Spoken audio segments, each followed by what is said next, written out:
नमस्कार, आप देख रहे हैं educationbeats.com और मैं हूं आपके साथ आंचल श्रीवास्तव।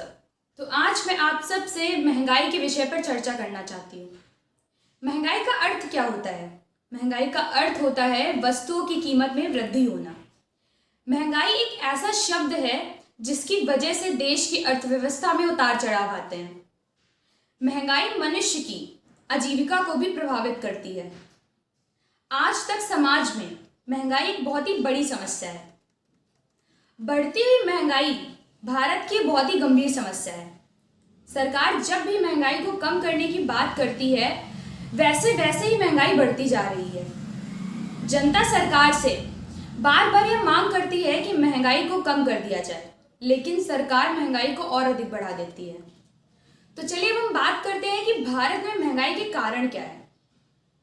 महंगाई के बढ़ने के अनेक कारण होते हैं। महंगाई की समस्या हमारे देश में ही नहीं बल्कि पूरे संसार की एक बहुत ही गंभीर समस्या है जो लगातार बढ़ती जा रही है। आर्थिक समस्याओं की वजह से भी बहुत से देश महंगाई की समस्या से मुक्त नहीं हो पा रहे हैं। बिजली उत्पादन भी महंगाई को प्रभावित करता है। भारत सरकार ने वस्तुओं की कीमतों को घटाने के आश्वासन तो दिए थे, लेकिन कीमतों को घटाने की जगह पर और अधिक बढ़ा दिया है। उपज की कमी भी महंगाई को बढ़ा देती है। जब सूखा पड़ना, बाढ़ आने और किसी वजह से उपज में कमी हो जाती है तो महंगाई का बढ़ना तो आम हो जाता है। ये बहुत दुख की बात है कि हमारी आज़ादी के इतने सालों बाद भी किसानों को खेती करने के लिए सुविधाएं प्राप्त नहीं है। तो चलिए अब हम आपको बताते हैं कि जमाखोरी कैसे महंगाई की समस्या को बढ़ाती है। जमाखोरी से भी महंगाई की समस्या बढ़ती है। कालाबाजारी की वजह से लोगों को खाने के लिए अन्न भी नहीं मिल पाता है। जब मंडी में माल आता है तब अमीर लोग उसे खरीद कर अपने गोदामों में भर लेते हैं। इसी तरह से वो अनेक तरह की वस्तुओं को इकट्ठा कर लेते हैं।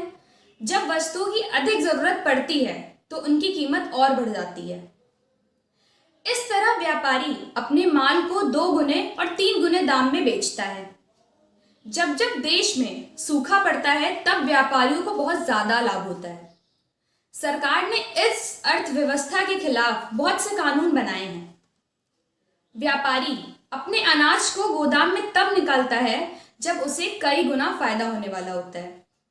कई बार सरकार हर साल पेट्रोल और डीजल के मूल्य को बढ़ा देती है, जिससे महंगाई बहुत ही ज्यादा प्रभावित होती है। तो चलिए अब हम आपको बताते हैं कि महंगाई के लिए कौन जिम्मेदार है। हमारे देश के अमीर लोग इस महंगाई के सबसे ज्यादा अधिक जिम्मेदार होते हैं। आपातकाल के शुरू में तो वस्तुओं की कीमतें कम करने की परंपरा चली, लेकिन व्यापारी फिर से अपनी मनमानी करने लगे। जो तेल उत्पादक देश होते हैं उन्होंने भी तेल की कीमत बढ़ा दी है, जिससे महंगाई और अधिक बढ़ गई है।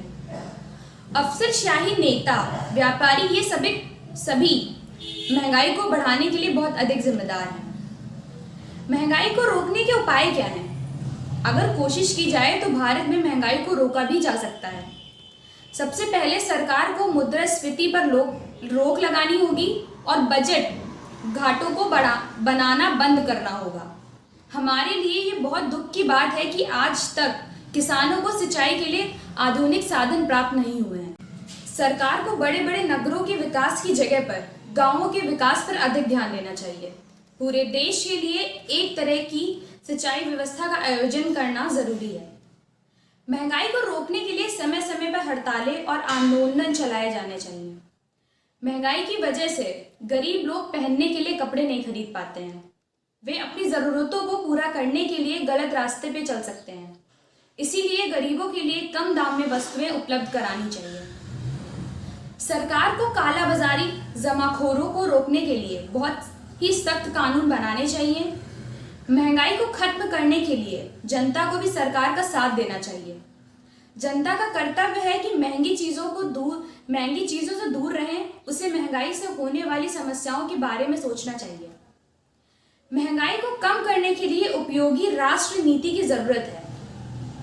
जैसे जनसंख्या बढ़ रही है उस तरीके से महंगाई को रोकना बहुत ही ज्यादा जरूरी है, नहीं तो हमारी आज़ादी को दोबारा से भी खतरा पैदा हो जाएगा। हमारी अधिकांश समस्याओं का मूल कारण बढ़ती हुई जनसंख्या है। जब तक जनसंख्या को वश में नहीं किया जा सकता, महंगाई कम नहीं होगी।